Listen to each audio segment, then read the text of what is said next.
খ্রিস্ট ধর্ম প্রসঙ্গে একটি প্রতিবেদন। লেখনীতে হর্ষনাথ সাহা, কণ্ঠে মনামী দত্ত। সর্বপ্রকার মহান ধর্মগুলির মধ্যে খ্রিস্ট ধর্ম সবচেয়ে বেশি প্রচলিত।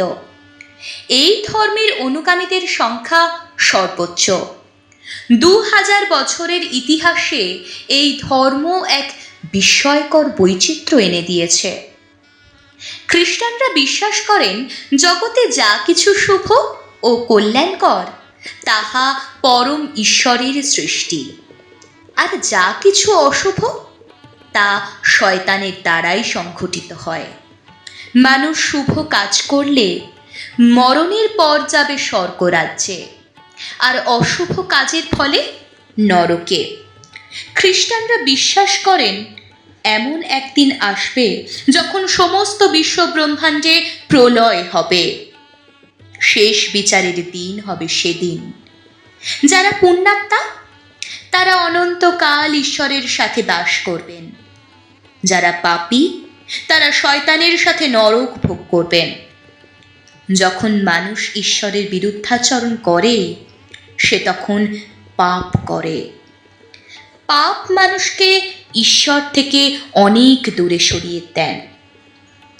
যিশুর আত্মবলিদান পুনরুত্থানের মাধ্যমে তিনি মানব জাতিকে উদ্ধার করেছেন।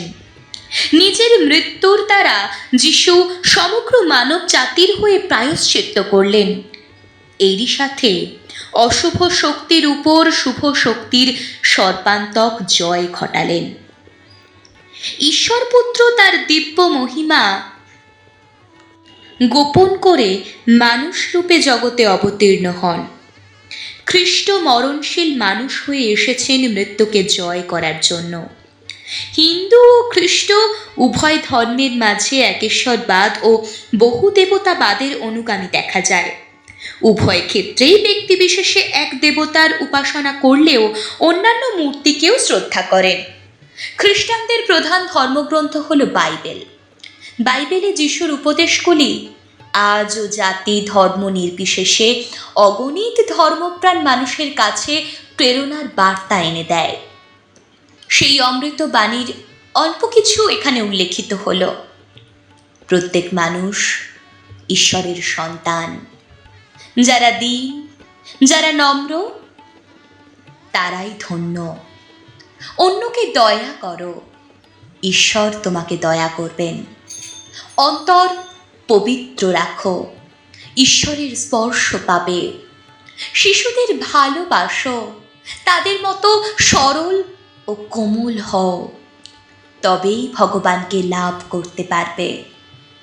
পাপকে ঘৃণা করো, পাপীকে নয়। সর্বধর্মের সমন্বয়ের পরম আরাধ্য ঠাকুর শ্রীরামকৃষ্ণকে প্রথমে স্মরণ করি, পরিশেষে ক্রুশবিদ্ধ যিশু মূর্তিকে স্মরণ করে শুভ নববর্ষ 2024-এ মঙ্গলময় ও শান্তির জন্য যিশুর অশেষ করুণাই আমাদের একান্ত কাম্য হোক। নমস্কার।